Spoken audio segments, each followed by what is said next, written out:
contre ces gaz qui nous empoisonnent. Pour stopper ce projet qui, encore une fois, est un scandale à Perpignan. Ça a commencé par une amie qui s'est fait arnaquer. Bonsoir à tous, il fait bon, il fait chaud, il fait beau et je suis à Saint-Estève devant l'artisan boulanger La Justinette et vous regardez le numéro 54 du JT DPO, premier magazine vidéo DPO. Cette semaine, c'est donc Stéphane de La Justinette et son fils qui nous reçoivent dans le JT. Ce numéro, entre autres, nous allons vous parler de l'extension de l'usine d'Enrobé dans Perpignan et des opposants au projet, mais aussi on va vous parler d'arnaque. Plus de 400 dossiers s'accumulent sur les bureaux de la police de Perpignan. Une page Facebook a été créée d'ailleurs pour les éviter, alors restez avec moi, on se retrouve tout de suite.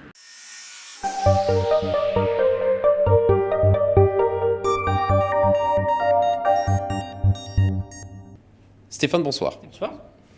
Donc, La Justinette, c'est quoi le principe ? Le principe, c'est une boulangerie, mais comme tu dis, pas classique, parce qu'on est les seuls dans la région à faire du bois. On cuit au feu de bois. C'est notre grande force par rapport aux concurrents qu'on peut avoir. Donc voilà. Et ça, on va en parler un tout petit peu plus tard, j'imagine, avec Christopher, parce qu'on a derrière nous un grand four où tu cuis toutes tes baguettes. Et il fait à peu près 40 degrés déjà, hein, sympathique. Donc, comment ça fonctionne ? Alors, on met du bois, évidemment, hein, c'est tout simplement. On met du bois en dessous. En fait, on a une bouche qui chauffe directement la sole. Et on va mettre du bois plusieurs fois par jour pour qu'il soit à peu près stable. Et on cuit en four tombant, avec une chaleur qui descend, pour garder une conservation du pain. Donc là, ce sont des explications très techniques qui, j'imagine, ont une vraie incidence sur le goût et la qualité du pain. Oui, exactement, oui, ça a un goût direct sur le pain. Vous avez en fait la fumée du bois qui vient directement par une trappe dans le four et qui se dépose sur le pain. Et donc voilà, ça joue beaucoup sur le pain, oui, la cuisson au bois. C'est une exception aujourd'hui, ça, dans le département, ou même en France, de travailler encore le pain de cette façon ? Oui. Oui, il y en a très peu. Hein. On n'est pas nombreux aujourd'hui à faire ça. Alors dans les PO, il y en a un petit peu plus que le reste de la France, parce qu'il y a quand même I-sur-Tête où il y en a un. Il y a, que je connais, parce que c'est Henri Poc qui a cette cuisson-là aussi, comme nous, entre autres. Mais après, il y en a deux encore. Il y en a une, je crois, sur Perpignan, qui le fait, dans le centre de Perpignan, et une pas très loin. Donc on est très très peu à cuire comme ça. Et c'est donc toute une logistique complètement différente. Ça me tenait à cœur d'être là ce soir parce que on a l'habitude au final maintenant de s'arrêter dans des points chauds, de voir des baguettes qui arrivent, qui sortent d'un camion réfrigéré et qui vont directement dans un four. Quand on arrive ici, déjà on se rend compte visuellement le pain c'est quand même complètement différent, ça donne envie. Et surtout la logistique qu'il y a derrière, c'est juste absolument énorme. Tu me disais tout à l'heure le nombre d'heures que tu peux faire par jour pour fournir au quotidien des produits de cette qualité, c'est absolument impressionnant. Comment tu arrives à tenir le rythme ? La passion déjà, le fait d'aimer ce qu'on fait et de faire plaisir à ses clients. Et non, c'est vraiment une question de passion, sinon on ne tiendrait pas, c'est pas possible, faut aimer, c'est tout, c'est le secret, hein. Sinon il n'y a pas d'autre secret. Ça représente combien d'heures à peu près ? On va dire, moi j'en fais beaucoup, mais on va dire minimum 80 heures. Minimum 80 heures par semaine, pour un boulanger normal, on va dire. Moi, j'en fais à peu près 120. C'est pas loin du double. Mais voilà, quoi, c'est pas mal d'heures. J'espère qu'il y a des heures sup dans le lot. Alors, on a vu dernièrement un léger scandale sur tous les additifs qui vont pouvoir être utilisés dans des baguettes, puisque forcément, le pain est vendu au détail, donc il n'y a pas forcément l'obligation d'étiqueter. On ne sait pas tellement, réellement, ce qu'il y a dans les farines utilisées. Comment vous, à votre niveau, puisque vous avez une vraie éthique, à ce qu'on comprend, vous arrivez à combattre et à être plus éthique dans les ingrédients que vous utilisez ? Alors, on travaille avec les moulins soufflés qui nous ont fait une gamme de pain qui est très bien. On est les premiers sur les PO à le faire, on est les ambassadeurs. C'est sur l'éco-responsable. C'est-à-dire qu'aujourd'hui, on a 400 paysans sur toute la France qui fabriquent du pain, du blé plus exactement, très pointilleux. Donc on va regarder la qualité, on va regarder ce qu'ils y mettent. Donc ils n'ont plus le droit de mettre de pesticides ou d'insecticides après récolte. Donc déjà, ça, c'est un gage de qualité. Pour commencer, on est sur un circuit court, donc on va faire paysan, moulin, boulanger. Avant, il y avait souvent des intermédiaires. Les intermédiaires pouvaient rajouter des choses pour augmenter le volume. Là, on est vraiment sur une qualité supérieure et surtout française. Ça, c'est quelque chose sur laquelle qu'on met un point d'honneur pour nous, mon fils et moi, là-dessus, pour avoir notre qualité de pain 100% français avec des blés contrôlés Et surtout, ce qui est intéressant, c'est qu'en plus, on sait quel champ, quel paysan a cultivé. Donc, il y a une traçabilité sur ça. Donc, c'est très important pour nous. Et après, sur tout ce que tu disais, les additifs, les ajouts, ça, mon fils va vous expliquer un petit peu plus parce que techniquement, il est là-dessus. Mais c'est aussi pour la qualité du pain d'en avoir un petit peu, mais pas trop. Ce qu'on retrouve souvent sur les points chauds, sur les chaînes de boulangerie qui existent aujourd'hui ou les grandes surfaces, comme c'est du congelé pour la plupart, ou des qualités moindres en termes de farine, pour compenser cette qualité de farine, ils sont obligés de faire un maximum de rajouts pour donner du goût. Nous, on évite ça parce que notre goût, il est naturel, il est fait par notre travail, déjà, par la passion qu'ils ont, par notre travail du quotidien, par notre four, par notre qualité. Et ça, c'est quelque chose sur laquelle on met un point d'honneur pour nous d'avoir ça. Et de se sortir justement, de faire voir aux gens que manger des points chauds, du surgelé, on ne sait pas d'où vient leur pain. Est-ce qu'on peut dire justement que ces points chauds, qui sont certes au demeurant plutôt pratiques, vont dénaturer un petit peu le métier de boulanger, voire même tromper le consommateur? Alors tromper, peut-être pas, dénigrer notre métier, oui. Parce que ces gens-là, malheureusement, il faut savoir qu'aujourd'hui, il y a 1200 boulangeries qui ferment par an à cause d'eux. Ça, c'est quelque chose d'important à savoir, un boulanger artisanat. Parce que justement, les gens ont tendance à aller au plus pratique, qu'on conçoit, qui est très bien, mais qui vont dans les points chauds. Et les points chauds ne sont pas des fabricants, ce sont des gens qui viennent avec, comme tu disais, des points réfrigérés, ils mettent leur pain et on ne sait pas ce qu'on mange.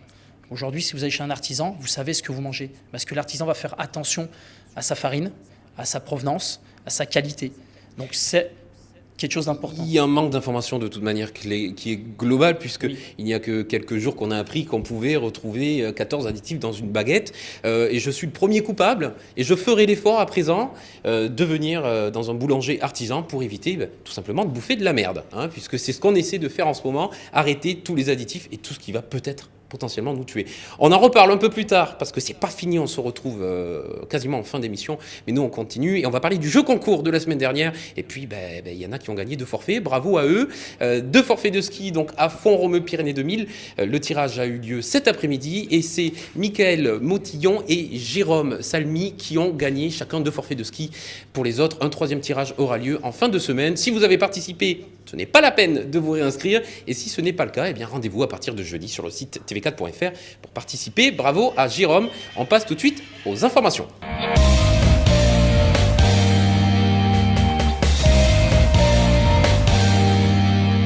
L'actualité du moment, c'est l'exploit qu'a réalisé l'équipe de l'Université de Perpignan cette année, organiser la finale du 2e concours d'innovation touristique Miro Incube au sein du plus grand salon du mobile au monde à Barcelone pendant le 4 Years From Now. Tout ça en partenariat avec les incubateurs de Barcelone et de Palma. C'est le projet IQ issu de l'incubateur barcelonais Conodrome qui a remporté le premier prix avec sa volonté d'accompagner en toute sécurité les femmes durant leur voyage.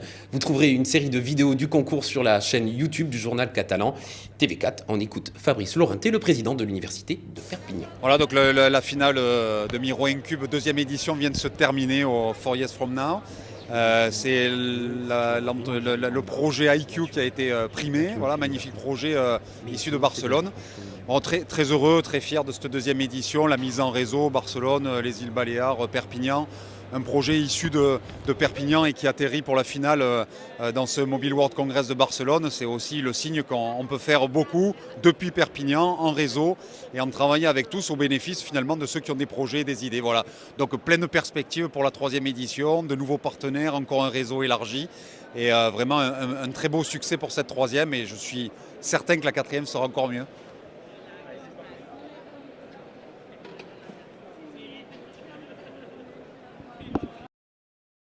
Des Baléares s'est exprimé en français dans un de nos reportages et nous lui avons demandé de nous dire un petit mot en catalan. Bon dia des de Barcelona, però des de ses illes, amb els nostres amics de Perpinyà. Som aquí en el Miro Incube, un projecte que han col·laborat des de Perpinyà, Barcelona i Mallorca per promoure la innovació com a veritable motor econòmic a unes indústries que estan molt basades en el turisme. Sur le 4 Years From Now de Barcelone, qui est en gros le rendez-vous des entreprises qui vont changer votre quotidien dans les 4 ans à venir, la région Occitanie, accompagnée par l'Agence de développement économique Perpignan Méditerranée Invest, présente une dizaine de start-up. On écoute Laurent Goz, le président de l'ADE PMI. Oui, bonsoir. On est cette fois à Barcelone. Alors, on a fait Las Vegas en début janvier. En février, on est sur Barcelone avec la région, comme sur Las Vegas, en accompagnant 10 entreprises de l'Occitanie et dont 7 de Perpignan. Et ma foi, c'est toujours dans cette volonté de pouvoir faire briller au plus haut, dans les endroits les plus importants de la planète, nos entreprises qui se représentent bien, qui trouvent des clients, qui trouvent des marchés, qui trouvent des partenariats, qui trouvent des financeurs également. Et c'est cette mission de l'Agence de développement et de la Chambre de commerce de pouvoir aussi les accompagner et essayer de leur faciliter l'ensemble de l'organisation, de la visibilité, de la mise en relation. Voilà un peu ce qu'on est venu faire ici ce soir et demain sur Barcelone. Patrice Borgogno, consultant en agroécologie, propose des conférences sur le thème de la permaculture tous les derniers samedis du mois à la médiathèque du Soleil de 10h à 12h. Le samedi 30 mars 2019, calendrier de culture pour semer, planter et récolter des légumes au bon moment toute l'année. Samedi 27 avril 2019, pour comprendre la différence entre un sol fertilisé et un sol fertile. Et le samedi 25 mai, la biodiversité pour prendre conscience des interactions biologiques et des services écosystémiques de la nature qu'elle peut nous rendre. Samedi 29 juin, le verger permacultural pour une autre vision du verger et pourquoi pas nous intégrer le verger et pourquoi pas intégrer le verger au maraîchage. Ces cours de permaculture se dérouleront également à Saint-Cyprien à partir du 22 mars. Regarde. Non. Le projet d'extension de l'usine d'Enrobé-Lafarge-Bouygues dans Perpignan, validé par le document d'urbanisme de la communauté urbaine de Perpignan, prévoit la destruction de 7 hectares de terre nourricière et comporte de nombreux risques sur la santé et l'environnement, pollution de l'air, zone inondable, captage prioritaire, nuisances sonores, d'après Philippe Assens, le président de l'association En Commun. Samedi dernier, il était devant l'usine avec les riverains et l'association Alzor de Saint-Estève pour sensibiliser les habitants. Nous sommes en face d'un projet qui trompe les habitants de la communauté d'agglomération et de Saint-Estève. L'enquête publique pour l'extension de l'usine d'Enrobé, qui est propriété de Bouygues et de Lafarge, a été mentionnée dans les documents de consultation du public comme l'extension d'une gravière, c'est-à-dire une activité qui prélève des alluvions dans la tête. Or, tout le monde sait bien ici qu'il s'agit d'une usine d'enrobé bitumeux qui nécessiterait d'avoir une véritable étude d'impact pour évaluer la pollution et les risques que cela comporte sur la santé humaine, sur la pollution de l'eau, qu'il s'agisse de l'eau de surface ou de l'eau potable. L'association En Commun est également préoccupée à côté de l'association Alzorts de Saint-Estève, qui regroupe les agriculteurs et leurs riverains, car ce projet menace directement 9 hectares de terre de très bonne qualité à proximité de la ville de Perpignan. Il y a actuellement un agriculteur qui exploite sur place et dont l'activité est directement menacée. Et sur les terres maraîchères du Roussillon, nous pensons qu'il y a d'autres projets d'installation de jeunes pour faire de l'agriculture biologique en vente directe et des circuits courts, plutôt que d'artificialiser encore des sols qui sont irrigables et de très bonne qualité. Nous demandons l'arrêt de ce projet. Nous demandons à M. Pujol, président de la communauté d'agglomération et maire de Perpignan, de mener une véritable concertation publique sur ce projet d'extension. Nous demandons au préfet et aux services de l'État de veiller au respect de la réglementation en matière de consultation du public et de réglementation sur l'environnement. Et enfin, nous demandons à Madame Laurence Gate, députée de la circonscription, habitante de Saint-Estève, qui se disent écologues, de faire enfin un peu son travail et de protéger les habitants contre ces projets menés par des multinationales au détriment de l'intérêt général. Les riverains ont leur mot à dire sur ce dossier. On va tout de suite écouter un habitant de Saint-Assiscle qui s'est confié à notre micro. Oui, bonjour, je suis habitant de Saint-Assiscle et je suis venu manifester contre ces gaz qui nous empoisonnent et à savoir cette dioxine qui doit retomber ici sur les cultures alentours, des cultures maraîchères. Alors c'est une zone résidentielle. En plus, vous voyez, Saint-Pierre qui est juste là derrière, il y a des gens qui se font soigner pour les poumons. Je peux me dire qu'ils ont intérêt à fermer les fenêtres parce que alors là, on les achève. Hein. Je vous remercie. Nous avons donné également la parole aux voisins de l'agriculteur qui risque d'être saisi de ses terres pour laisser place à l'extension de l'usine. Eh bien, on est riverain, on est voisin de l'extension de l'usine qui veut s'agrandir sur une superficie de 70 000 m². Et nous voilà dans un gros problème, vu la pollution, vu tout l'environnement que ça occasionne. Ici, c'est plutôt les nuisances que va occasionner, surtout dans les environs. Perpignan, Saint-Assiscle, Clinique Saint-Pierre, quand il y a de la tramontane qui souffle, quand il y a du marin qui souffle, c'est les autres voisins qui en prennent un coup aussi. Et bon, un forage qui est à 10 mètres de l'usine aussi et qui alimente la ville de Perpignan. On nous dit que ce forage est réglementaire, enfin que l'eau est potable, tout ça, d'après les analyses. Et le matin, quand on ouvre la fenêtre, surtout moi qui suis voisin, il faut voir la cheminée, la fumée sort noire. Bon, au bout d'un moment, ça s'éclaircit, on nous dit que c'est de la vapeur d'eau, que c'est naturel aussi. Et voilà. Et comme je vous disais après que j'avais le voisin, là, M. Concalves, qui cultive de la salade et tout ça, il se trouve que quand ça dépend les vents qu'il a, sa salade, il est obligé de la laver pour la vendre et tout ça. Alors, quoi dire de plus? Allez, restez avec moi, on parle maintenant arnaque, on passe tout de suite aux capsules.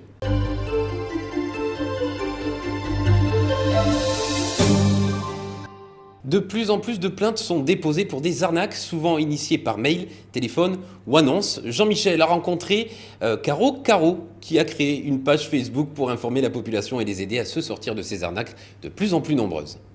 Allez, alors je suis avec aujourd'hui Caro. Caro, c'est son nom de scène, on va dire. Elle a créé une page qui s'appelle aujourd'hui Stop Arnaque France Voilà. sur Facebook. Et même une chaîne YouTube il y a quelques jours à peine. C'est en train de démarrer. Enfin, Facebook, ça explose. Je crois que tu as plus de 8000 abonnés. Ouais, 8200. Alors comment ça a commencé cette histoire? Ça a commencé par une amie qui s'est fait arnaquer, qui m'est très proche. J'ai créé le groupe, il a pris de l'ampleur. On est devenu un collectif d'entraide.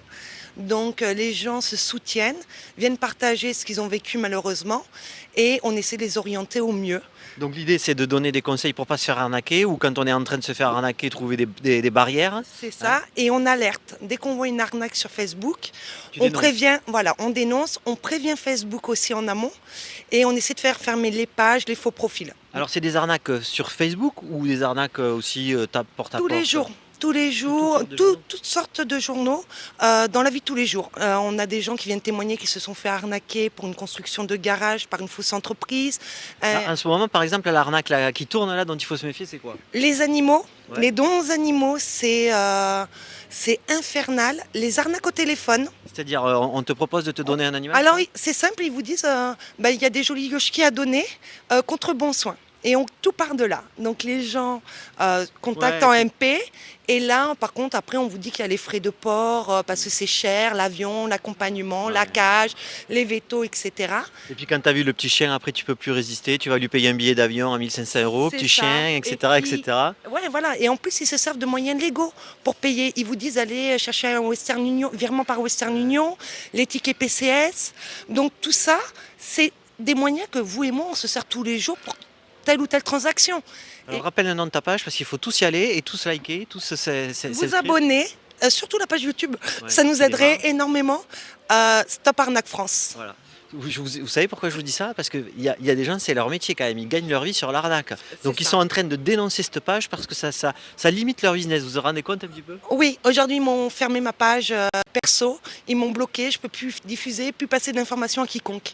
Pendant Bon, mais 3 Facebook jours. va comprendre ce qui se passe, j'imagine. Pas sûr. Bon. Je reste sceptique. Ouais. Bon voilà, en tout cas, je voulais vous présenter Caro Caro, c'est parti d'une petite anecdote et c'est vrai que c'est un service, on se rend jamais compte des fois qu'on se fait arnaquer et quand c'est Et le ça cas, va. c'est trop tard. Ça va très très vite. On a une dame qui a perdu quand même 96 000 €. C'est dramatique. C'est énorme surtout. C'est énorme et cette pauvre femme a travaillé toute sa vie. Donc à un moment donné, ça serait bien que tout ça, ça s'arrête, que les gens soient vraiment informés en amont avant de subir cette arnaque. Super. Bon, puis on remercie aussi la Villa du Flot pour le petit décor qu'ils nous ont aménagé comme Magnifique ça. décor. Magnifique décor. Allez, salut, merci.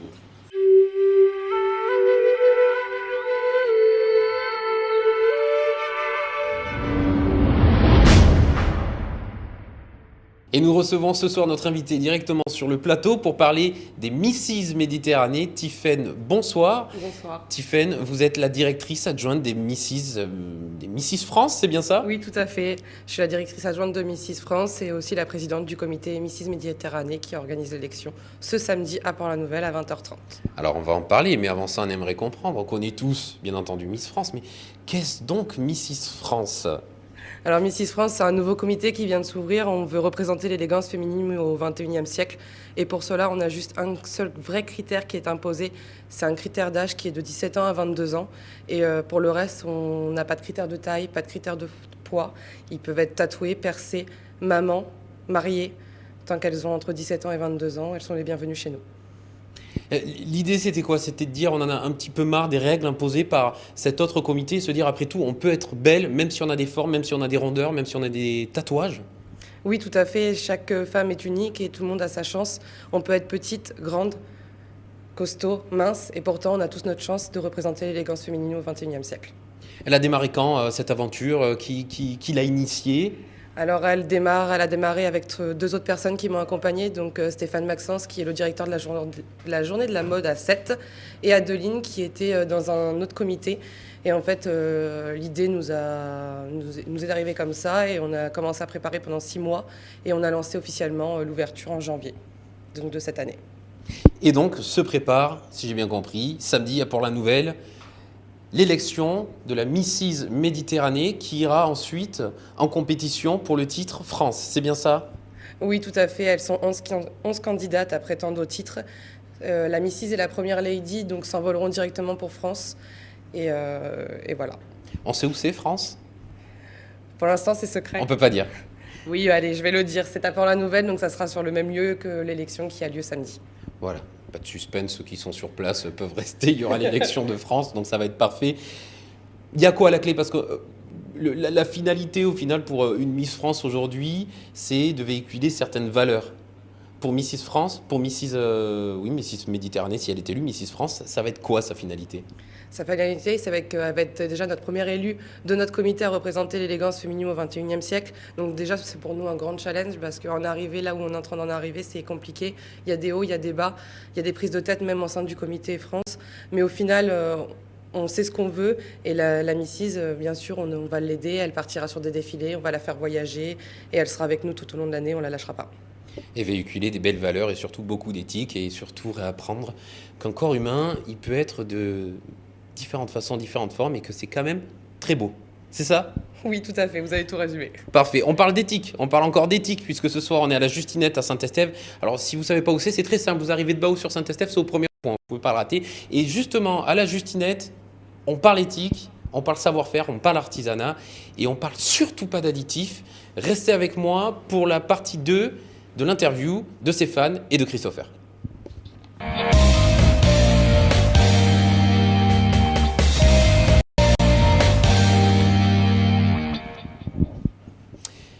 De retour avec Stéphane et Christopher, père et fils qui tiennent la Justinette dans une ambiance, mais alors de valeurs, de tradition et d'artisanat. Ça donne envie. Depuis tout à l'heure, j'avoue, je regardais pas les belles miches qui s'affichent sur les présentoirs. Ça donne envie. Christopher, on parlait tout à l'heure de façon de faire, d'éthique. Et tu as une formation qui est très poussée dans ce milieu-là. Est-ce que tu peux nous en dire plus sur la façon de faire et la façon que vous avez ici d'éviter les ajouts qui ne sont pas nécessaires dans nos baguettes? Alors, comment dire, moi j'ai commencé ce métier à 15 ans. C'est une question de passion, donc j'ai toujours voulu faire ça, depuis que j'ai 6 ans à peu près. Et du coup, quand j'ai commencé, j'en apprenais très peu sur le pain, on nous en disait très peu, on ne savait pas trop ce qu'il y avait dedans. Et au fil et avec les années et l'expérience, j'ai appris tous les additifs, j'ai appris de mieux en mieux à savoir faire du pain. Et je me suis renseigné de par moi-même pour faire du pain de meilleure qualité possible, qui soit très digeste et qu'on évite un peu tous ces rajouts. Au final, ce qui va énormément changer, c'est que c'est l'amour du métier qui fait que tu te lèves. C'est pas simplement, bien qu'il en faut un petit peu, l'argent. Oui, ah non, mais oui, non, c'est l'amour. Moi, je suis fier de faire ce métier. Je suis fier de nourrir les gens. Le pain, on en mange depuis qu'on a arrêté d'être nomade, depuis le croissant fertile, la Mésopotamie. Donc, ouais, c'est un honneur d'être boulanger pour moi, de nourrir chaque jour mes clients. Et du coup, je voulais faire de la qualité. Je voulais que je sache ce que je fais. Parce que beaucoup de gens ne savent pas trop ce qu'il y a dans leur pain. Donc voilà, ça me tenait à cœur. Il y a un éveil des consciences aussi qui fait que peut-être vous allez même mieux prospérer. Ah oui, il y a toutes ces vagues depuis pas mal d'années avec le bio, les véganes et tout ça. Donc les gens font beaucoup plus attention à ce qu'ils mangent et reviennent un peu aux valeurs traditionnelles d'avant. Et tant mieux, hein. C'est pour le mieux. On va éviter les cancers avec tout ça. Espérons. Un petit peu en partie grâce à toi, qui te lèves toutes les nuits pour faire le bon pain qu'on va manger ici. Merci énormément pour ça. Un dernier petit mot, Stéphane, c'était une évidence pour toi de suivre ton fils dans cette aventure? Oui, tout à fait, oui. Oui, ça lui tenait à cœur depuis toujours d'avoir sa propre entreprise. Moi, j'ai fait beaucoup de commerce dans le passé avec d'autres métiers. Et le jour où on a eu l'opportunité de le faire, on ne s'est même pas posé la question, ça a été directement ça. C'est oui, on se lance là-dessus et on y va et on se donne à 200%, que ce soit lui, soit moi, soit notre boulanger qui dort là actuellement parce qu'il va venir travailler demain matin, parce qu'on est 3 à travailler ici. Donc oui, c'est une évidence pour nous de travailler en famille et de faire de la qualité. C'est quelque chose qui nous tient à cœur, évidemment, et ça nous fait énormément de plaisir de le faire. Et c'est quelque chose, je pense, qui nous tient à cœur à tous. Et vous perdrez pas de temps, vous perdrez vraiment pas à vous déplacer jusqu'à Saint-Estèphe si vous êtes à côté. C'est très simple, je vous le rappelle, vous arrivez du Soleil, vous arrivez de Bao, c'est le premier rond-point en rentrant à Saint-Estèphe, la Justinette, façade verte, vous ne pouvez pas la rater. Stéphane, Christopher, des passionnés, des artisans, des hommes éthiques qui travaillent pour nous fournir des produits au quotidien exceptionnels. J'ai pu les goûter, donc je vous invite forcément à y venir. Merci beaucoup tous les deux, on se retrouve bien vite. Merci pour votre temps. Je vous rappelle que vous pouvez encore gagner des forfaits de ski pour Font-Romeu Pyrénées 2000. Allez simplement sur notre site tv4.fr et participez. Je vous remercie de nous avoir suivis. Je vous donne rendez-vous la semaine prochaine en direct sur les réseaux sociaux. D'ici là, belle semaine à vous tous.